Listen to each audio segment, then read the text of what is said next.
Quando tudo desmorona, a fé, a confiança, a esperança, é possível recomeçar? Sob as sombras da fé, é um relato real de quem enfrentou cara a cara a dor, a traição e a corrupção, e mesmo assim encontrou forças para seguir.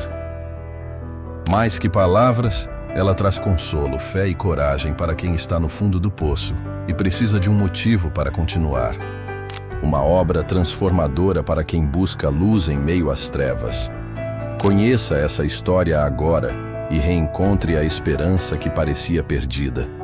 Porque até nos dias mais escuros, a fé verdadeira pode reacender a chama da vida.